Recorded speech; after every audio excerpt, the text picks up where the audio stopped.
Welcome back. This is the wild world of freelancing, Freelancer Masterclass. I am Mike Volkin, lead instructor, and today's video tip is entitled The Top 5 Tools Freelancers Should Be Paying For.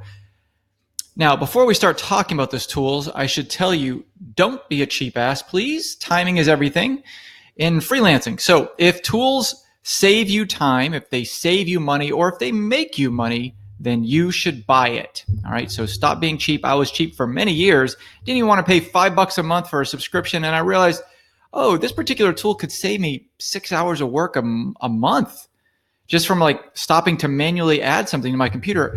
Maybe I should spend $5 on that. So now I do that. But there are lots of tools I pay for now, dozens of them every month. I probably spend in excess of over $1,000 a month, probably more. Just on freelancing tools. And I wouldn't trade any of them for the world because I've used so many of them, and the ones I have now are just so perfect. But now I'm going to show you my top 5 picks. Even if you are a little bit on the cheap side, these ones I'm going to show you are really inexpensive. All right, so let's get to it. The first one is you should be paying for a project management platform. I talk about project management platforms quite often, so I don't need to go into the details, but if you're not a member or not a subscriber to something like Teamwork or Monday or Asana or FunctionFox, you're probably the type of person that has sticky notes all over the edges of their computer screen or on their piles of paper on their desk or something. But I don't have a single shred of paper. I can't even remember the last time I printed a piece of paper, to be honest with you. Everything goes in Teamwork, which is my project management platform of choice. But I have many clients that use Monday. I'm in Monday every day. I've used FunctionFox before. I've used Asana. They're all very similar. But the bottom line here is they manage your tasks. And as freelancers, a lot of you guys work on a task-by-task basis. Even big projects are chunked out into tasks that you have to do. They get scheduled. They have a due date, an end date, an assignment if you're working with other people. So you can assign tasks to other people and really project manage them very well. So these are very cheap. I think Teamwork's like $25 or $50 a month. So very inexpensive, and they will save you tons and tons of time and stress just trying to keep everything in your head and what's due when and what the client is expecting and all that good stuff. Okay. Another one is video screen recording. Oh my gosh, probably my single favorite tool.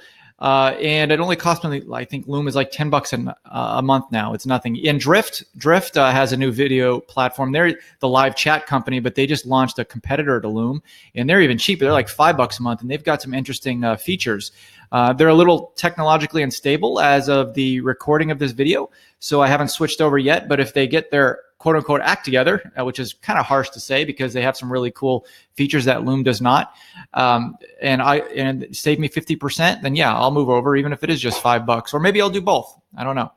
But screen recording is very, very handy, especially when you want to separate yourself from the competition and make that instant connection with your client. You could send over a video proposal.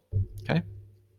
Upwork. There's lots of freelancer platforms out there to get jobs. If you're that type of freelancer that likes to get jobs on these types of platforms, Upwork is the king of them, and the upgraded subscription will do you some good. It's only a few dollars a month, and you could do all sorts of neat stuff. In fact, I should probably do my own video just on the benefits of the Upwork paid subscription platform. Credit card processing fees. Oh my gosh. This is so controversial. There are so many freelancers out there that just refuse to use credit cards. They use all these tools like Venmo, which isn't really business friendly and leaves you wide open, will ruin your corporate veil. And we can go into that later. Maybe we'll have a guest lawyer on. And not just Venmo, but there's a lot of other platforms out there. Just try to skate the 2.9% processing fee that credit cards have. But really, you should be building that into your fee that you charge your client. And I wouldn't make it a separate fee. I'd build it into your hourly fee. All right. It's just a cost of doing business. Yes, it sucks. The man is taking 2.9%, and then you got to pay 25% taxes or whatever your tax bracket is to the government, federal, and then you got to pay some to the state. Yeah. Everybody wants a piece of your pocket. So get used to it, move on, and just use that as inspiration to make even more money or charge higher rates. All right. But use a credit card processing platform. PayPal is probably the most common, and they're cheap, easy. Everybody likes to use it, or almost everybody likes to use PayPal. Stripe is a common one. I can't stand it, but a lot of people use that.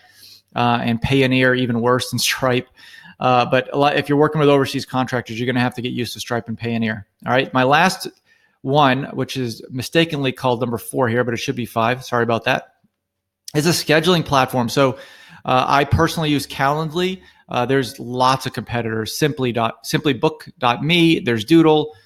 Tons and tons of them. But the main goal here is to organize your calendar, because you should, as a freelancer, live and die by your calendar. All right. So if you can just send a link to someone that can schedule their own meeting without going back and forth with you, as, are you available on Tuesday? No. How about Thursday? Okay. Thursday morning or evening? Morning or evening? Morning sounds good.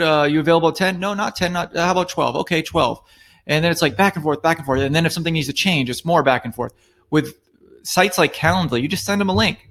They find out when their time is good. They can see only when you're busy, or when you're available, rather. They don't even see when you're busy. So don't think that they're going to see what's on your calendar. They just see when you're available. And then they just book it. And it's literally like one email. In fact, for me, it's not even an email anymore. I tell new clients, here, if you want to book a time to talk, here's my link to my calendar. Save it to your favorite places, bookmark it, whatever. So now I just get people scheduling time with me on the days. And I can block off certain days. Like many of you know, if you follow me, I don't work on Thursdays. Or let me clarify, I don't take client calls on Thursdays. I use Thursdays as catch-up days. So I just block off Thursdays, and they can't schedule time on Thursdays. So it's great to do that. Saves so much time on back and forth. So I hope these tools helped. Don't be a cheap ass. Get some of them. Get all of them that I mentioned here, and make your life a lot easier. Good luck.